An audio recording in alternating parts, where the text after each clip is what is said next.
नमस्कार मंडळी, शीतल ब्लॉग या मराठी यूट्यूब चॅनलमध्ये मी शीतल तुमचे मनपूर्वक स्वागत करत आहे. सर्वांना सर्वप्रथम श्री स्वामी समर्थ. आजचा दिवस तुमचा खूप छान आनंदाचा आरोग्याचा जावो हीच बाप्पा चरणी प्रार्थना. आजचा दिवस खूप छान आहे कारण की मी आज वैभवलक्ष्मीची पूजा करणार आहे. आपल्या घरामध्ये सुख शांती आणि समाधान राहावं, कुटुंबियातील सगळ्यांचं आरोग्य आणि कल्याण व्हावं या भावनेने आपण श्रद्धेने पूजा करतो. सगळ्यात अगोदर मी गेटच्या बाहेर हळदीचा असा सडा मारला कारण की लक्ष्मीचं स्वागत करण्यासाठी, आणि लक्ष्मीला आहे ना हळद खूप प्रिय आहे, त्याच्यासाठी मी अगोदर हळदीचा बाहेर सडा मारला.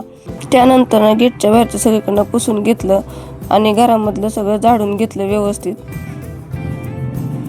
आता बघा घरात मला फरशी पुसून घ्यायची आहे, तर मी बकेटमध्ये थोडीशी हळद टाकली आणि आता मी सगळी फरशी ती पुसून घेणार आहे. कोणतीही पूजा करण्याच्या अगोदर आपण घर एकदम स्वच्छ झाडून घेणं, पुसून घेणं हे खूप महत्त्वाचं आहे, कारण की आपण तिथं पूजा मांडत असतो आणि एकदम फ्रेश वातावरण निर्माण होतं. हे सगळं केलंच पाहिजे. तर अगोदरच्या काळात बघा असं शेणाने सारवून घेऊन आणि नंतर पूजा ती मांडत होते, तर खूप छान वाटत होतं. माझं झाडून पुसून झाल्यानंतर मी बाहेर आले आणि उंबरट्याचं लेपन करून घेतलं हळदीने. हळदीचं लेपन झाल्यानंतर इथं मी म्हणलं दिवस मावायच्या अगोदर झाडाची थोडीशी पानं आणि फुलं तोडावीत, तर इथं नागवेलीची पानं आणि फुलं तोडून घेतली. तर गुलबसाला छान फुलं आलते, एकदम लाल मस्त आलते फुलं, आणि देवीला लाल कलर खूप आवडतो, त्यामुळं झाडाची फुलं पानं तोडली. तोपर्यंत इथं उंबरटाही सुकला. उंबरटा सुकल्यानंतर मी उंबरट्यावरती रांगोळी काढून घेतली. तर इथं छोटे छोटे आहेत ना लक्ष्मीची पावलं आहेत माझ्यापाशी अशी 6च्या, त्यांनी रांगोळी काढून घेतली.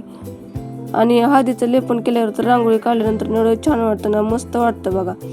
तर हळदीचं लेपन केल्यानंतर अशी रांगोळी काढून घेतली. आणि मी रोज साधी अशी रांगोळी काढत असते, आणि जर कुठले सण ते असले ना असे कलर हे करून रांगोळी काढत असते, तर खूप छान वाटतं, एकदम प्रसन्न वातावरण निर्माण होतं.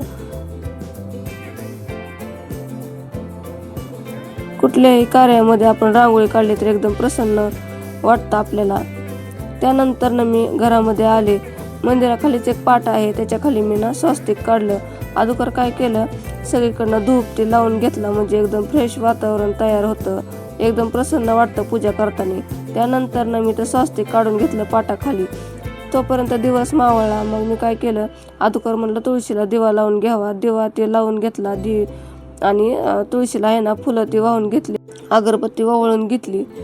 तुळशीला दिवा अगरबत्ती वावळून आतमध्ये आले. त्यानंतर पाटावरती लाल कपडा अंथरला. लाल कपड्यावरती थोडेसे तांदूळ असे पसरून ठेवले आणि त्याच्यावरती देवीचा फोटो ठेवला. त्यानंतर देवीसमोर असा तुपाचा दिवा आहे ना ठेवून घेतला. आता तुपाचा दिवा आहे ना ते प्रज्वलित करते. आता इथं का नाही माझा व्हिडिओ थोडा स्किप झाला. त्यानंतर दिवा प्रज्वलित केल्यानंतर मी रांगोळी काढून घेतलेली त्याचा. आता तुपाचा दिवा प्रज्वलित केल्यानंतर इथं लाल कपड्यावरती थोडंसं मध्यभागी देवीच्या फोटो समोर तांदूळ ठेवून गोल मध्यभागी वर्तुळाकार केला. त्यानंतर तांब्याला स्वास्तिक काढून घेतलं. तर तांब्या तुमच्यापाशी कुठला असला तरी चालतो. आता आपल्याला तांब्याला रेषा ओढून घ्यायच्या आहेत. तर खालच्या साईडनं अशा वरी रेषा ओढायच्या आहेत. तर 8 रेषा आपल्याला तांब्याला अशा हळदी कुंकाच्या ओढून घ्यायच्या आहेत. त्यानंतर आपण तांदळाचा वर्तुळ आकार केलेला आहे ना त्याच्यावरती तांब्या ठेवायचा आहे, आणि तांब्यामध्ये आपल्याला शुद्ध पाणी असं टाकायचं आहे.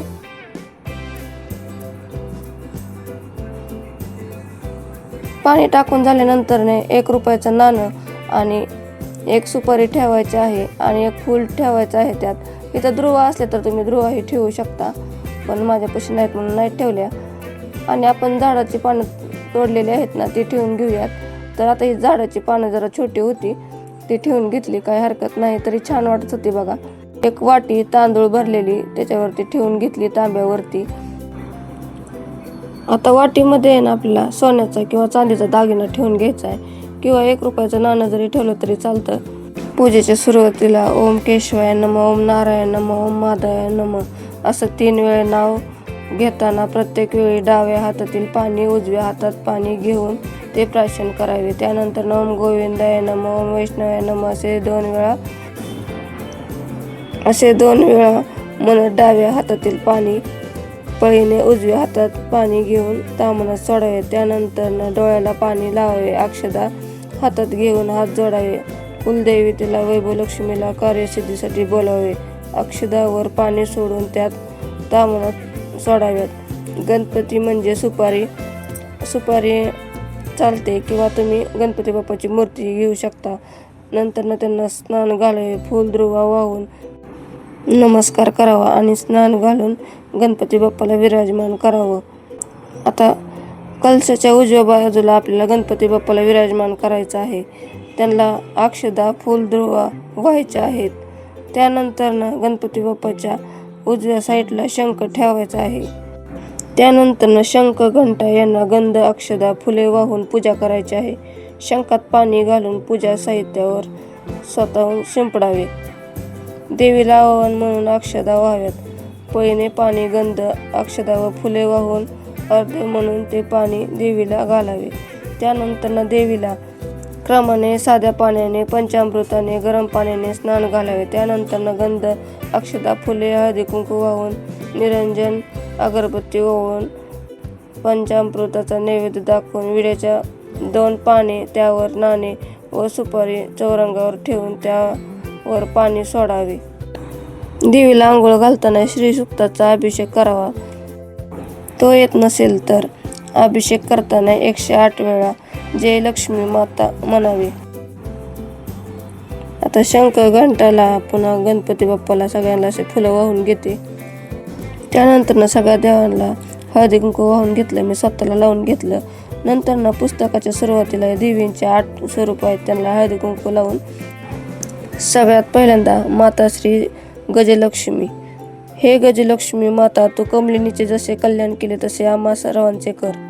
माताश्री ऐश्वर्यलक्ष्मी. हे माता ऐश्वर्यलक्ष्मी, तू कमलिनीचे जसे कल्याण केले तसे आम्हा सर्वांचे कर. माताश्री वरलक्ष्मी. हे माता वरलक्ष्मी, तू कमलिनीचे जसे कल्याण केले तसे आम्हा सर्वांचे कर.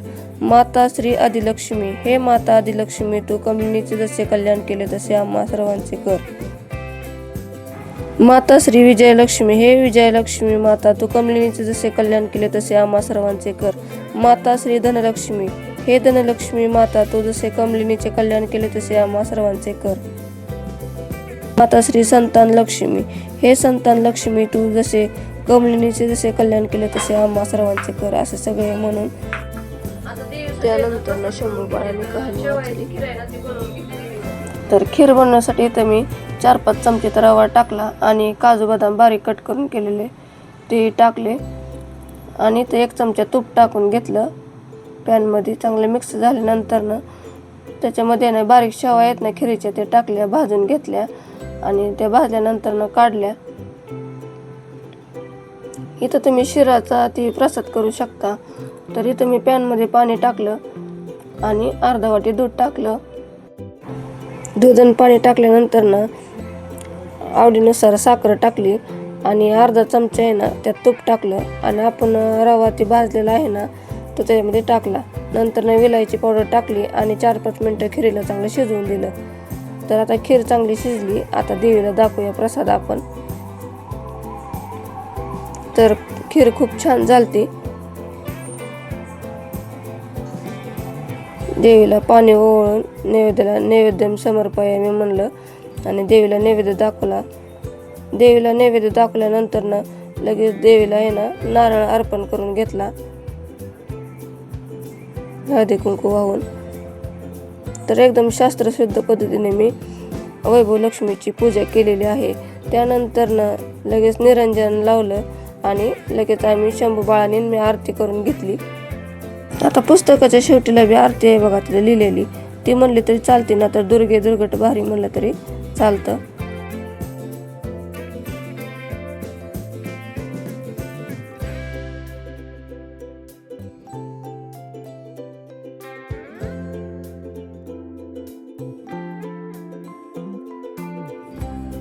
आजची वैभवलक्ष्मीची पूजा तुम्हाला कशी वाटली ती मला कमेंट बॉक्समध्ये नक्कीच सांगा.